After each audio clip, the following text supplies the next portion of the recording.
na pagkakailangan mo na, ibibigay sa iyo ng Diyos. Unang-una, kailangan mong maintindihan na God is not under our power.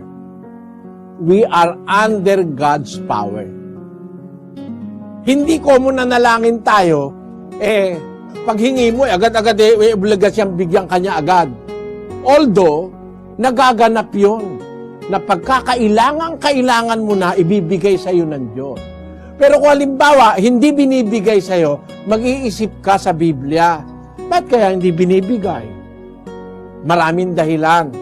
Isang dahilan, hindi pa panahon. Yan. Isang dahilan yon. Basahin natin ang 6:2, 2 Korinto. Sapagkat sinasabi niya, sa panahong ukol, kita'y pinakinggan, at sa araw ng pagliligtas, kita'y sinaklolohan. Sabi ng Diyos dapat maintindihan natin ng Diyos Minsan di natin iniintindi ang Diyos Sabi ng Diyos, sinasabi niya, ang Diyos ang may sabi, sa panahong ukol kita'y pinakinggan. Ang Diyos pala, may panahong ukol. Hindi siya pwedeng pabigla-bigla na kahit hindi panahon. Halimbawa, gusto ko na pong mag-asawa, tatay may gatas pa labi mo, gusto mo lang mag-asawa. Para mga bata ngayon, 13 anyos, 12 anyos, umaalembong na. Gusto na lang lalaki. Wala pa, hindi pa sa panahon yun. Hindi pa dapat, parang ganon, kapatid. Ikaw man, ang anak mo, sabi, Nanay, mahal ko po si Fred. Nonoy, sige na, payagan nyo na ako. Nonoy, mahal ko po si Fred. Alam mo namang hindi pa panahong ukol. Papayag ka ba?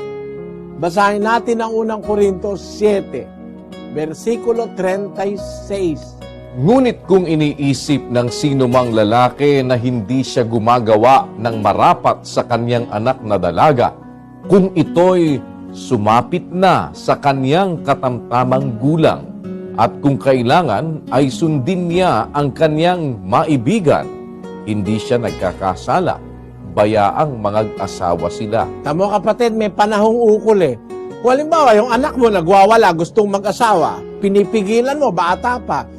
Kung sumapit na ang kanyang katamtamang gulang at kailangan sundin na niya ang kanyang maibigan, bayaan mo siyang mag-asawa, hindi ka nagkakasala. So, maski magulang, hindi ko mo hiningi ng anak, bibigay mo. Halimbawa, humihingi yung anak mo, 4 na taon, nanay, penging blade, bibigyan mo ba? O kaya, nanay, penging ang gasolina sa pospro. Kahit mag-iiyak, hindi mo bibigyan ng gasolina at pospro Alam mong madidisgrasya siya Hindi pa panahon.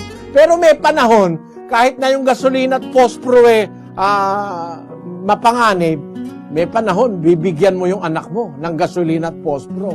Pagkakaya na niya, alam na niya. Ganun ang Diyos, kapatid. Hindi paghingi mo ngayon, andyan na agad. Hindi ganon. May panahong ukol. At kung minsan, ang dahilan kung bakit kahit ipanalangin mo yung gusto mong pinaplano mo, hindi nangyayari, kaya pala ganon, sabi ni Santiago 4:3. Basahin natin. Kayo'y nagsisihingi at hindi kayo nagsisitanggap, sapagkat nagsisihingi kayo ng masama upang gugulin sa inyong mga kalayawan. Pagka ang hinihingi mo naman, ikakasama mo, maaaring magugol mo lang sa kalayawan mo, kahit humingi ka ng humingi, hindi ka bibigyan ng Diyos Ang Diyos kasi hindi nagbibigay ng ikasasama Halimbawa, hindi pa panahon para ibigay niya. Baka mapahama ka lang kung ibibigay niya, hindi niya bibigay sa'yo. Kahit manalangin ka pa ng manalangin, hindi niya bibigay sa'yo. Pero kung hindi makakasama sa'yo, bibigay niya.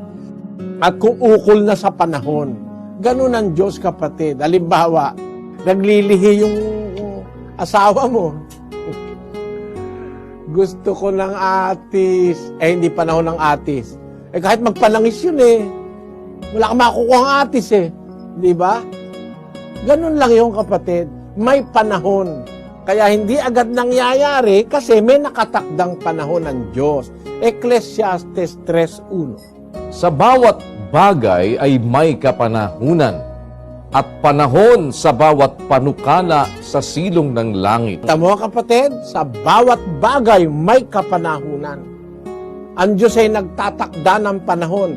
Kasi alam niya na kung kailan panahon ikakabuti at baka meron naman panahon na ikakasama mo. Kaya intayin mo yung panahon ng Diyos. God has His perfect time for everything.